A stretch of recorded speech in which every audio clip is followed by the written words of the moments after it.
The word for the season, the word for the year, the word for your life is: where you may have thought you had been rejected, you're really being reserved for something greater. Okay, do you hear me, baby?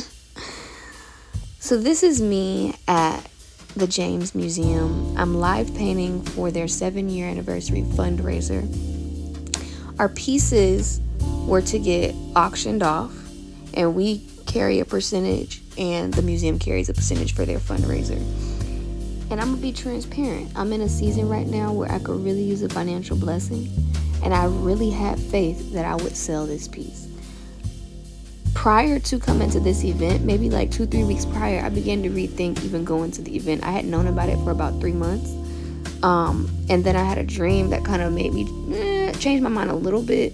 But after talking to my mom, she reassured me and reminded me that the enemy can get in our head and try and block our blessings.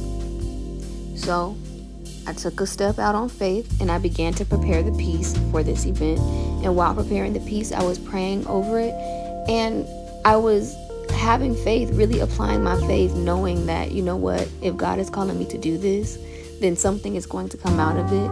And I truly believe that it's going to open doors. So that is the belief that I stood on for about 3 weeks up until the day of. I'm at the event. People are coming. They're complimenting the piece. They're telling me, you know, how much they love it and all of this stuff. And I'm thinking, oh, people must be placing bids on the piece. Get to the end of the night.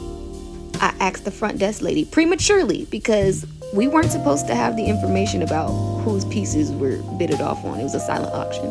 Prematurely asked if there were any bids placed on my piece after the auction had closed, and she said no, nothing had been bidded for my piece. Well, of course, that disappointed me. I went through the rest of the night fighting the urge to be disappointed and questioning God, but still also trying to be like grateful for the opportunity. I was really fighting. I was fighting. At the end of that internal battle that I was going through, I decided, let me just pray and be honest with God and pour it all out before Him. While this is happening, my partner is playing music, and the last song that was playing was called Victory. The emotion that I was sitting in was defeat. I was feeling defeated at that point. After I finished my internal prayer, I pick up my phone, and I kid you not, I get a message from the event coordinator saying that someone, let's just say someone extremely influential, purchased my piece at the last minute. Actually had been eyeballing my piece and thought there were already bids placed on it. She ended up buying my piece.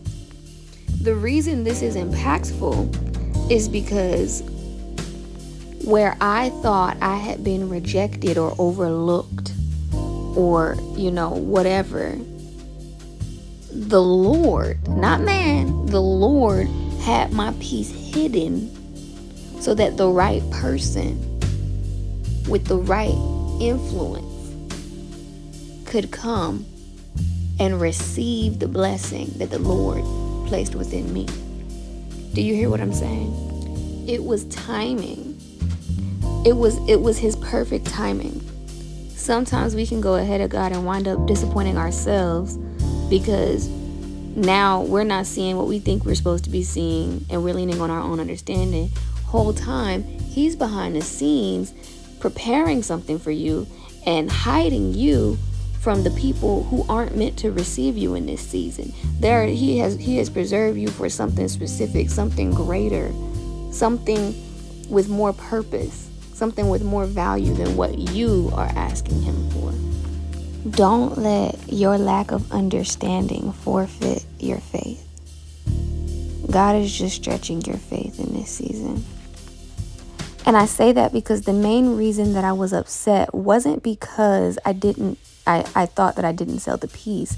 It was more so how much I believed I was going to sell the piece. And for me to be told that there had been no bids placed on it, where I had really I had deep faith about it. And so it made me like for them hours where I was in my head thinking that I hadn't placed a bid, I was in my head wondering to myself, well, how many other things am I believing God for that I'm so far off and he's just not going to do it, or it's just not. And I started doing that. And it's like allowing those types of thoughts to infiltrate the faith that God has placed within you, that God is stretching within you, that's going to cause you to block your blessings. And I'll say this, the whole time that I was in my emotions, I was not trying to talk, because I'm like, I don't want to speak anything contrary to the word of God. And the things that I was feeling on the inside were pretty contrary. And I think that's why at the end it clicked, where I was like, well, let me just pray. Let me talk to him directly. Let me stop circulating in my own thoughts. Let me speak to him directly and just, let him know, like, this is the emotion that I'm feeling. This is the faith that I had. And this is the information that I've been told. And he was like, boom, I got you. He said, wait for my instruction, because while you went ahead of me and then disappointed yourself in thinking that you were overlooked, I highlighted you to someone in the perfect timing, to someone who has influence. Not to say that the other people in the room didn't have influence, but there was more impact in my art being acknowledged by this person. So this is just your reminder to keep the faith. If you're having faith about something and it don't look how you think it's supposed to look, just trust that God and his perfect timing is on your side, because it is. That's all I got for you today.